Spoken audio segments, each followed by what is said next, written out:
Hey, what's up everybody? Carlos here, back with another video. And what I want to talk about in this video is how to position yourself as a contractor when it comes to your marketing, okay? A lot of contractors might just be starting out with their marketing and not really understand like how to position themselves, what their strengths really are, like what their unique selling proposition is, like what makes them different. They don't always know, right? They just know that, hey, I do good work and I try to be, fair and right. So like they might know what they're doing, but they might not know how to communicate that in their marketing, right? And so that's what I kind of want to talk about. So, how do you position yourself? How do you make your specific situation, your specific business appealing to a prospect, right? So, for instance, I'm a sole proprietor, right? For the most part, it's just me who's doing the work. I have somebody helping me now, but for the most part, ever since I had my business started, I've been the one doing the work, just me, okay?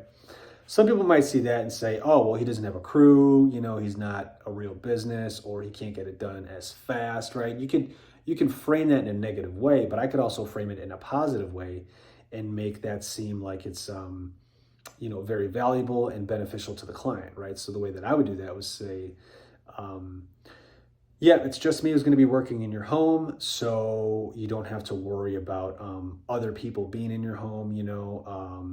If you already trust me, then that's all you have to worry about because I'm the only one who's going to be in your home. I could say, yeah, I don't have a crew, so technically I can't go as fast as some of these other outfits, but what I can do is make sure that I'm catering to all your needs, offer you more of a boutique, very specialized to your needs type service, and really be meticulous about making sure that I accomplish the goals that we've talked about, right? So I can make it sound like it's a very catered type service. And yeah, I could even say, because I'm the only person who's going to be working on this project, we'll have a direct line of communication with me, the owner. For the most part, if you ever need to reach me, you just contact me. You don't have to text this person to get a hold of this person to eventually get a hold of me, right? So that's kind of how I would frame it. Now, if I had a crew and I was trying to outbid somebody that was a sole proprietor, well, then I would, position that in a good way too. I would say pretty much the opposite of what I said, right? I would say, well, I have a team, I have a crew, and we can get it done, twice or three times as fast, right? So we can expedite this for you. The way that I would handle the trust thing is if I had a crew, this is, what it would be is I would create a strong company culture.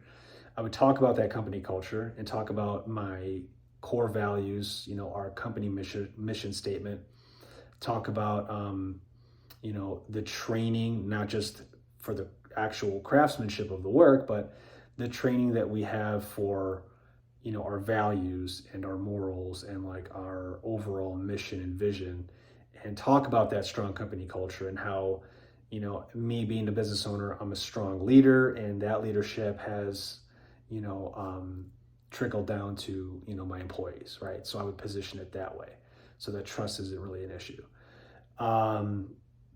In terms of communication, I would, again, it would come back to me as a leader, as the business owner, and say, yeah, you'd have direct communication with me, but if you had any questions, that you needed answered on site, my team is highly trained. They'd be able to take care of you. If not, they know how to get a hold of me in a very fast way so that I can, get in touch with you if you, for some reason, couldn't get a hold of me, right? So I would just position in a way that still meets their needs. So depending on the type of business that you run, there's always a way to emphasize your strengths, okay?